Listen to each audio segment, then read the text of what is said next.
We understand it was Pakistani men who engaged in the dreadful, dreadful grooming and then rape and massive violence against hundreds of poor white girls in England.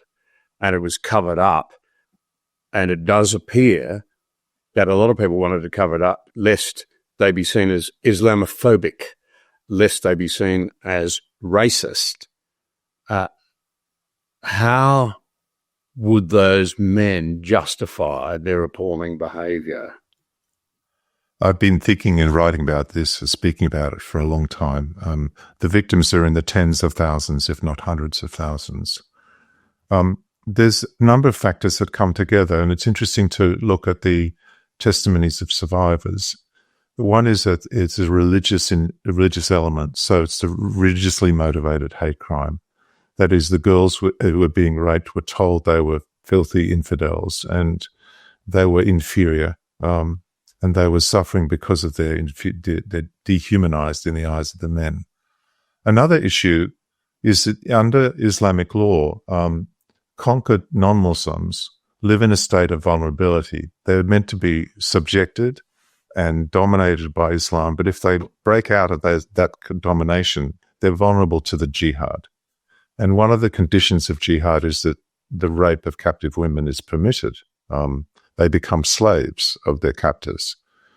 This is well known, and it's part of Islamic law. And so, in societies like Pakistan or Egypt, Christians live in a state of vulnerability, and one of the things that hangs over their head is the threat of rape if they're considered to have broken the law. And so there's this huge problem in Egypt and in Pakistan of Christian girls being abducted, forcibly married off. The state will not defend them.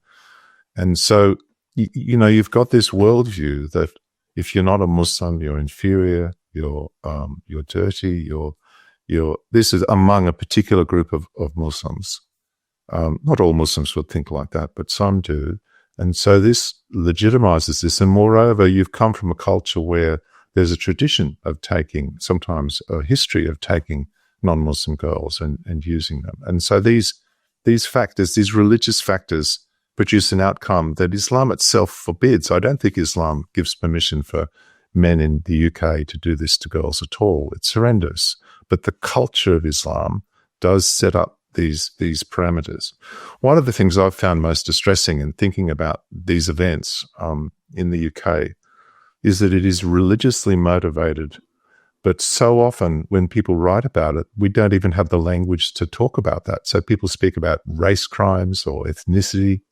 In fact, some of those rape gangs were not Pakistani. They were Arab Muslims, but not necessarily Pakistanis. It's not just an ethnic issue; it's a religious issue. But we don't have a term for the equivalent of racism for religion. What do you call religionism? There's not even a word for it. This is one of the kind of gaps that we have in our language, in our worldview, to talk about a religiously motivated hate crime.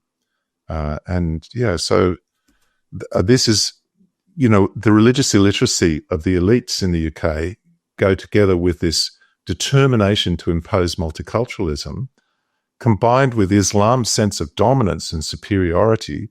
It's a very toxic mix, which created a massive tragedy for the UK, which will take a long, long time to recover from.